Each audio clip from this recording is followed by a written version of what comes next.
এই pay commission গঠনের মাধ্যমে ওনারা আমাদেরকে একটু আশ্বস্ত করেছিলেন, আমরাও আশ্বস্ত হয়েছিলাম যে ইন্টেরিয়াল গভর্নমেন্ট যেহেতু পে কমিশন গঠন করেছে, এই ইন্টেরিয়াল গভর্নমেন্টের সময় আমরা আমাদের পে স্কেল পাবো।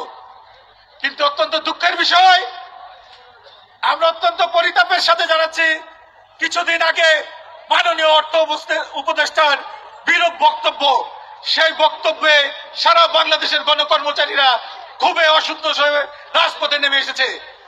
আমি সরকারকে জানাতে চাই, আমরা সরকারি কর্মচারী, আমরা দপ্তরে আপনাদের সাথে কাজ করতে চাই সরকারের সাথে, এবং এই ইন্টেরিয়াল গভর্নমেন্টকে সর্বরকমের সার্বিক সহায়তা করেছি এবং করব ইনশাল্লাহ। কিন্তু আপনারা আমাদেরকে মাঠে নামাতে যাবেন না, আমাদেরকে মাঠে নামাবেন না। আপনারা আমাদেরকে মাঠে নামিয়ে দিয়ে সরকারি কাজের ব্যাঘাত ঘটাচ্ছেন। আমি অনুরোধ করব, আমাদের দাবিগুলো চিনি মেনে নেবেন। পক্ষান্তরে আমরা দেখলাম পে কমিশন বিভিন্ন অঙ্গ সংগঠনের কমিটিগুলোর সাথে সাক্ষাতের ব্যবস্থা করলেন। আমরাও আমাদের নিয়ম অনুযায়ী বাংলাদেশ সরকারি কর্মচারী সমন্বয় পরিষদ এবং বাংলাদেশ চতুর্থ শ্রেণী সরকারি কর্মচারী সমিতি পর্যায়ক্রমে আমরা বেতন কমিশনের সাথে সাক্ষাৎ দিয়েছি এবং আমাদের প্রস্তাবনা তাদের কাছে উপস্থাপন করেছি। আমরা তাদেরকে বলেছি আমাদেরকে 1:4 10 ধাপে বেতন স্কেল এবং সর্বনিম্ন 36,000 টাকা বেতন নির্ধারিত করার জন্য। তারা আমাদেরকে আশ্বস্ত করেছিলেন তারা এই বিষয়ে কাজ করবেন এবং প্রধান উপদেষ্টা বরাবর আমাদের সুপারিশগুলো পেশ করবেন। কিন্তু এরই মধ্যে অর্থমন্ত্রী যে বক্তব্য দিয়েছেন, সেই বক্তব্যের প্রতিবাদে সারা বাংলাদেশের কর্মচারীরা আজকে আশাহত হয়ে এই কর্মসূচিতে অংশগ্রহণ করছেন। বাংলাদেশ সরকারি কর্মচারী সমন্বয় পরিষদ আপনারা জানেন ইতিমধ্যেই যে কর্মসূচিগুলো দিয়েছে, 24 থেকে 30 নভেম্বর পর্যন্ত আমাদের ছিল বিক্ষোভ মিছিল ও প্রতিবাদ সমাবেশ।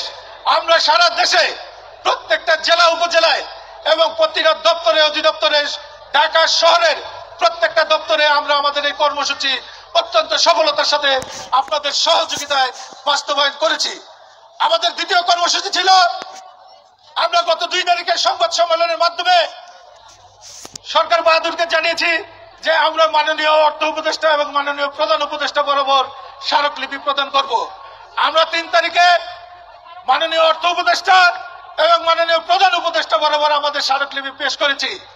এবং আমরা আরেকটি কর্মসূচি আমাদের আজকে এই থেকে আমরা বলতে চাই, এই মহাসমাবেশ থেকে আমরা কিন্তু সচিবালয় ঘেরাও করার কোনো কর্মসূচি দেই নাই।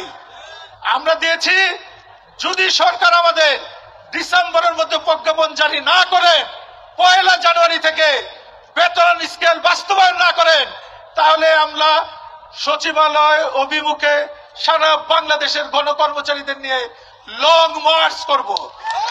আপনারা সবাই পরবর্তী যে কর্মসূচি আসছে জানুয়ারিতে আমরা সকল সরকারি কর্মচারী গণকর্মচারীদের নিয়ে সচিবালয় অভিমুখে লং মার্চ কর্মসূচি ঘোষণা করব এবং পালন করব।